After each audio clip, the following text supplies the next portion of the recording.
What's up, guys? It's aspiring psychiatrist here. I hope you guys are all having a great day so far. I had this issue where my AC went out and I almost didn't make a video this week, but I'm trying to be consistent. So we got 30 views on the last one. Got one comment, but I'm not going to talk about that.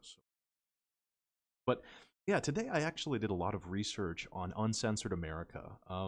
It's really interesting to me, this organization, because I've watched a lot of their clips and videos and I've done a lot of research on it, and something to me isn't quite adding up here. So I'm going to go into that and quickly kind of dive into what feels kind of off to me. But before we go into it directly, I'm going to frame it first with some information and data. First, to begin, Uncensored America is owned and was founded by a man named Sean Simonko in 2020, a former Penn State student. The organization is a student-focused group that hosts controversial speakers on college campuses, frequently engaging in legal challenges against universities over free speech and funding disputes. So, what does this really mean? This Sean Simonko guy, he seems to be kind of a creative type to me.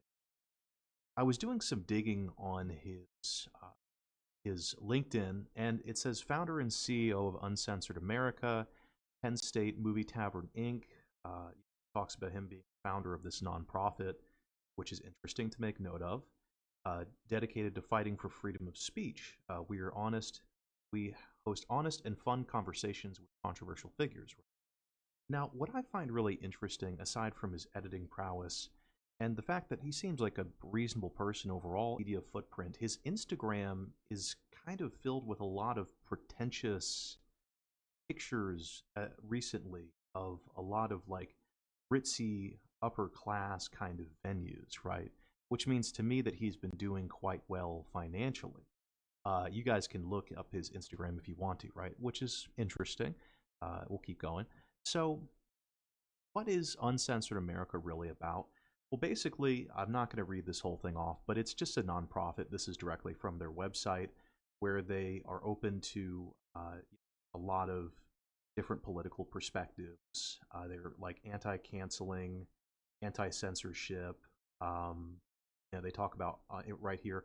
Online mobs are canceling comedians for edgy jokes. Big tech oligarchs are banning influential voices on social media for sharing hate facts. And coworkers are getting average Americans fired from their jobs. But in the end, these tyrants aren't just censoring free speech, they're also censoring fun. So I'm not really going to get into my political perspectives too deeply on this, but I'm just going to present the facts, kind of lead you guys to what I personally think. But the premise to me is fine, right? Initially, like, oh, an edgy college debate organization. Sure, if you want to make that, go ahead. If a college wants to allow you to host it, that's their business. I really don't have a really strong stance, and I've watched their videos. Really, just their business. They want to do. So, what's really interesting is some of the speakers they've noted here. What I find so fascinating is Myron Gaines, one of their showrunners, isn't on any of these primary kind of speakers that are mentioned. Why are there so many B and C tier celebrities being added to their roster? It kind of perks up a question mark in my. Also, I happened to join their Discord server because they have one on their website, and I was really curious. Here's their head admin, actually, because I was curious about, what these guys were all about. I was looking through a lot of their messages because I was really curious about them, but I just ended up just kind of looking at the lump sum. 400 lines of text in front of me. I mean, and a lot of this stuff, oh my, like right here, this is their admin on their Discord. Oh my God, that's always the funniest part when a fat girl will use group photos with two other hot girls. Nice try. Like, these are just terminally online Discord losers, right? And I'm not hating them. I'm not trying to be negative, but I've never, as a grown man, sent that many Discord messages. Here's their head admin. Here's one of their mods. Same thing. 400 lines of text. Roasting Pearl Davis. Okay, buddy. Terminally online Discord users who low-key need to get outside, like at least something more productive, I guess. But at this point, I was really curious. What's going on with the lawsuit, right? So, Uncensored America actually is having a lawsuit against the University of South Carolina for not funding their event, right? If you guys haven't heard about this. And I did a little bit of digging on this. So, basically, here's a court document for the filing of the lawsuit. And then here is kind of some of the key bits of information that I found to be really interesting from that. Prior to the meeting, a petition circulated online and garnered over 2,600 signatures urging the university to cancel the event. So people as a whole were not interested in this event even existing. The voices that oppose free speech and demand censorship of certain viewpoints grew so loud, it became when you sit there and look at some of these people who were pissed off about Uncensored America, and we know who the founder is and his general income bracket. You can look up how much bartenders make if you're curious. Well, this got so big that a White House State Representative, Leon Howard, actually joined in, saying that it's unacceptable for the event to occur. And then also, the legal documents make note of the fact that the university has repeatedly granted funding to Group Students for Justice in Palestine, a group that supports Hamas, cause Jewish students to feel unsafe. So basically, within the filing of the lawsuit, it's saying, hey, like there's a pro-Palestine group that you guys are funding. Why can't we do our thing? They also funded College Democrats of America. And so it says the plaintiff is Uncensored America, but we know who the founder of that is and what his profession is. So going into more of the details, the lawsuit was actually performed by Uncensored America, right? Where they sued the university in federal court on September 30th, 2024. They claim to be a nonprofit, but then why all these B to C tier celebrities? Not to hate on any of them. It's like the numbers aren't quite adding up here. Some really big names actually were really pissed off about the situation, by the way, just to frame how big this was. These people are, whoever is funding this lawsuit is fighting a serious battle.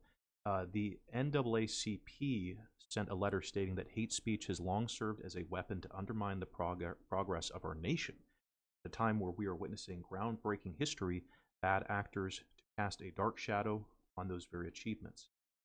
If South Carolina's university leadership values their black students, it's only right they shut this event down. Now you have the White House Representative Leon Howard joining in and saying it's unacceptable that a public institution like USC would provide a platform for hateful ideologies. In addition, you have South Carolina Governor Henry McMaster, who chimed in and said that unless there's some true threat, there's a real danger involved, which you'll probably not know until it gets started.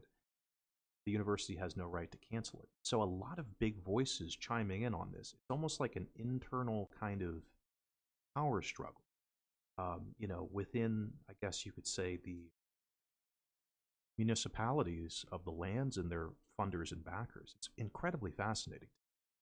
And so I actually did some research on the legal offices that are doing the lawsuit. It's called Winslow Law Attorneys and Counselors. This is their website. It seems pretty up and up. Nothing really seems too off to me. It's my kind of confusion then, right? Okay, Mr. Aspiring, nerd dude, why do you care so much about this? Well, right here is the t-shirt that Myron Gaines wears like every single video they make now when he's debating these college students, right?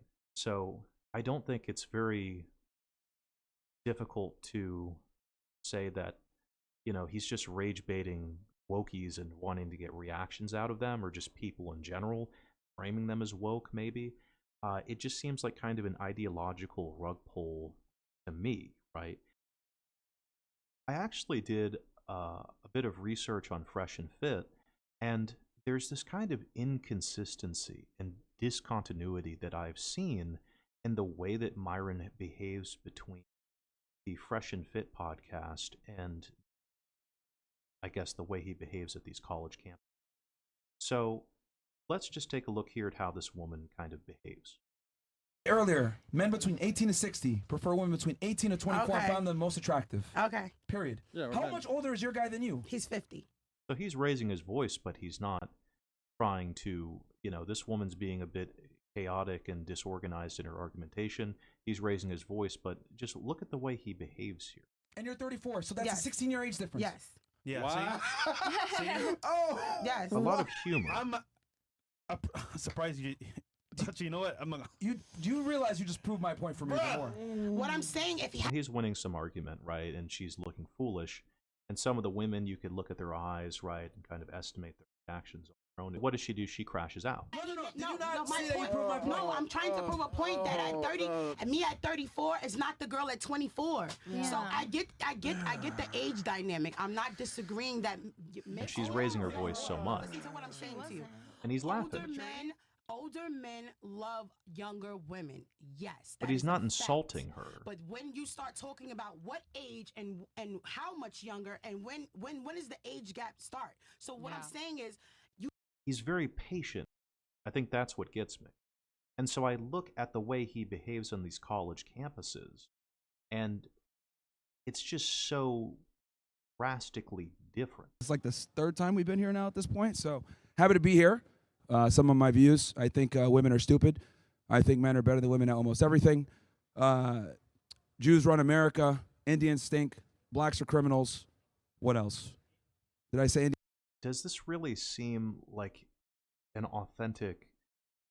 And also, just to make note, he's not listed on their website officially. Indians stink. Women's stupid. What? Yeah, Chinese are good at math, but they also steal our technology. And yeah, that's pretty much it, man. And it wasn't 6 million. So yeah, we could go ahead and have a discussion, but today we're going to be focusing more on ICE.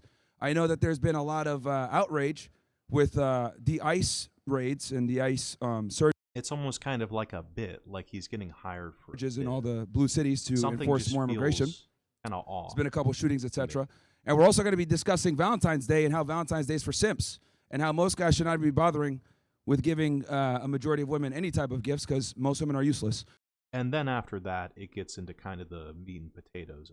To me, I don't know. I just made this video because to me, it seems like the money that Uncensored America is getting to actively pursue this lawsuit, I can buy into that. But that also, in combination with how there's an inconsistency in how Myron Gaines presented himself as a public figure, it just feels very unauthentic and disingenuous. Kind of cultural phenomenon is really about freedom of speech. I think it's a bunch of rich people pulling their money together, throwing their chips in, and kind of making like a public humiliation ritual. And I'm not going to sit there and hate on the hustle or the game. I actually really enjoyed the debates. I find it very entertaining. But to me, I think it's sad how, the most popular and kind of impactful kind of angle to the culture I've seen, the biggest kind of bastion of free speech I've seen that's kind of been booming with popularity, is basically just full of college students by a person who isn't really being represented by the organization for, seems like kind of a money order check kind of degree of authenticity. So I don't know, guys. Weird out here. It's a very strange time politically. I'm not going to go into how I personally feel about left, right wing, above. That's not really how I tend to see things, but maybe this is just, how things are developing culturally. Maybe if you have enough money, that's what earns you freedom of speech now. So it is what it is.